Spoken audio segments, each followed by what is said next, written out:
Hey there, fellow PAPper people. It is me, I'm Jason. I'm the Lanky Lefty 27. Welcome to my channel. I'm also a registered polysomnographic technologist or a sleep tech. I'm also a user of CPAP myself. So in this video, I want to talk about one of the biggest problems and a potential way that you can solve it.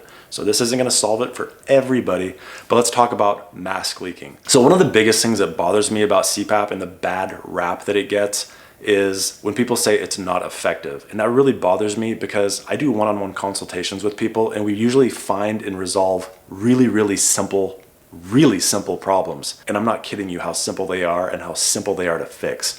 And so when people say, oh yeah, 50% of all people that use CPAP fail, well, first of all, there's zero education and then there's zero follow-up. And oftentimes these problems they're very easily seen. When you're using CPAP, it's really important to find a well-fitting, comfortable mask. That's very important.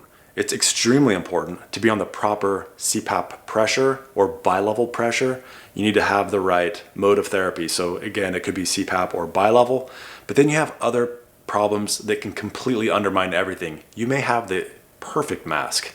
You may be on the perfect pressure, but if you have leaking, that's gonna undermine everything. And that's one of the frustrations I have. So one of the biggest problems is dry mouth and mouth leaking. So this is a fairly standard mask. I just want to show this for demonstration. Now this happens to be a ResMed N20, an AirFit, which is a silicone cushion.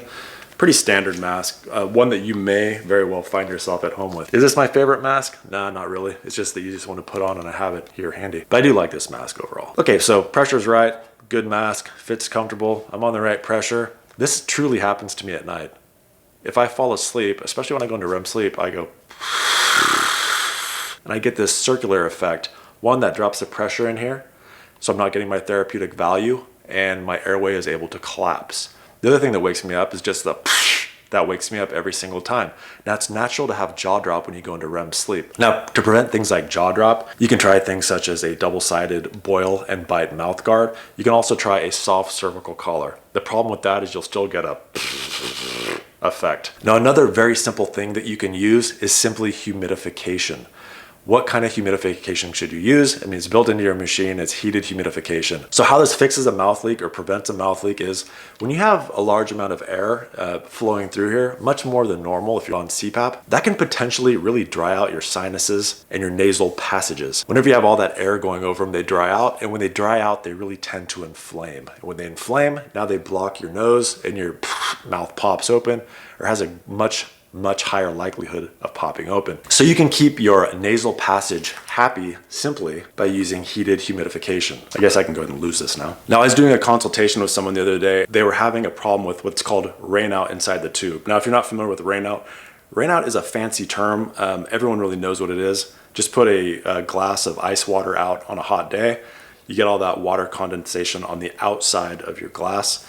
Now with this is pretty much the tube. You get the same effect, but it's on the inside of the tube. Now, if you have that problem of your ice cold water outside, what people do is they put that sleeve on. It's like that, I think they call them a cozy or something. I don't know. Now you can do that same thing and prevent condensation by using a heated tube. Now these are cool because they're 100% automatic and it does a great job keeping the relative humidity inside of the tubing appropriate, but not too much where you're breathing in the exhalation of a dog. So you're going to have a tube.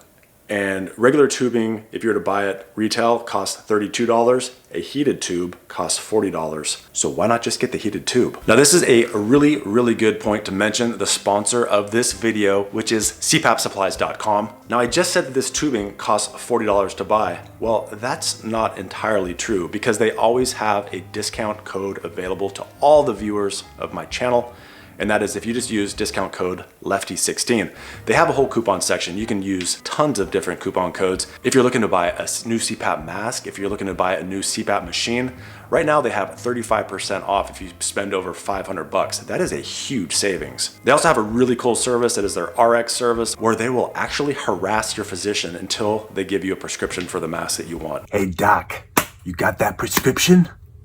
I ain't here to play baseball. I think that's how it works. I may be wrong. Also, if you want to buy any of your CPAP supplies through insurance, they also will qualify you through your insurance. It makes it really, really easy on you. Let CPAP supplies do all the legwork for you. Also, if you are paying for any of your supplies just out of pocket, they make it easy. If you find a lower price elsewhere, they will match that price. So if you're looking to purchase any piece of CPAP equipment, please check out the sponsor of this video, which I very much appreciate their sponsorship.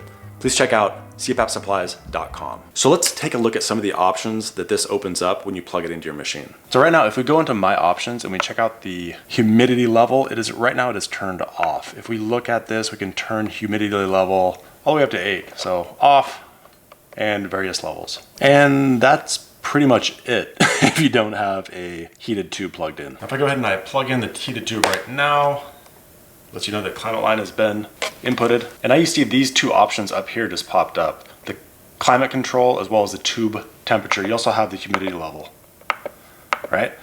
So if we go to this, right now it's set to manual. So manual kind of opens up, basically it leaves humidity level here, tube temperature.